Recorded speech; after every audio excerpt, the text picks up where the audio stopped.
Hello everyone, this is the Kobold Helper. I've got a house rule that makes sense around resolving skill checks. It's a straightforward one, but I think it's important. The question is should you ever require somebody to be proficient in a skill for them to make a skill check? The answer I think is yes, so let's talk about it. So rules as written, skill checks are based upon a difficulty, a DC, that you have to roll or exceed, and it's linked to an ability or a skill, and that's the basis by which somebody who wants to make the attempt can determine what bonuses they have. And if you are proficient in a skill, you get more bonuses. That's the rules as written. And I think that falls down. I think that comes up short. Why? Because there's going to be a number of situations. You're inevitably going to come up to a situation where it's some sort of knowledge-based puzzle or problem. There's some sort of iconography on the wall that's of a religious nature, and the players want to know, well, what god does that relate to? And how would you possibly know unless you've had some sort of training or learned knowledge about the different icons of the gods?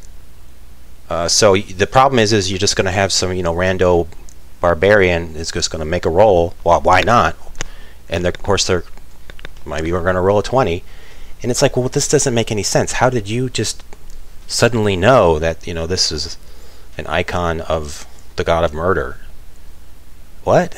And so I don't like it, and so it cheapens the player who put a skill point into religion, and by the rules as written is getting a plus 15% chance.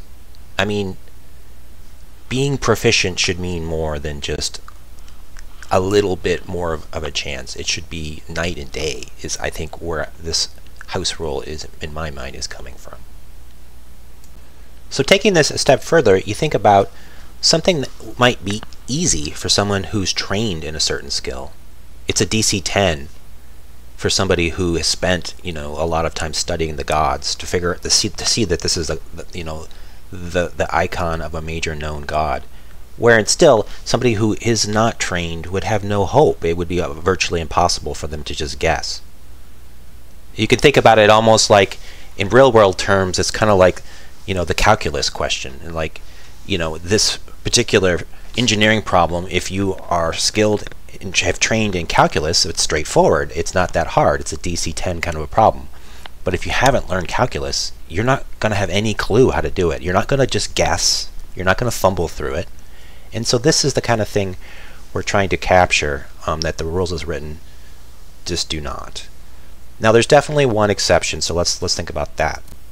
If a player can highlight something from their backstory or something they've experienced that's directly related to this situation, I would go so far as to say they don't even need to roll then. They would just know. So yeah, my backstory is I'm a farmer, and so is this something to do with the goddess of harvests that my village was decorated with?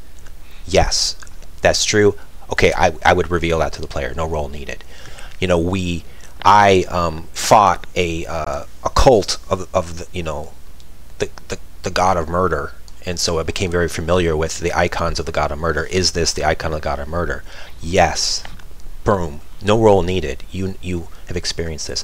Those sorts of things make sense to me, and that would be the exception to requiring proficiency.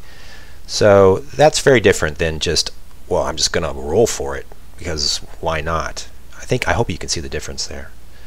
So again, the major point though, it beyond the oddness of the situation, which can be kind of jarring, but you really want to reward players that have chosen to put points into things like the nature ability and the knowledge-based skills. So now they become, that really, there's a reason why you might choose to put a precious skill point into nature, because now you can become a valuable member of the team in these certain situations that you're going to bump into. You become the person who can help the team, and that's really fun. So that's another reason why I think this house rule makes sense. So there you have it. Once again, the house rule that makes sense is for knowledge-based skills requiring the person to be proficient in the related skill to even make an attempt. And that's all I got for today. I'll see you next time. Bye.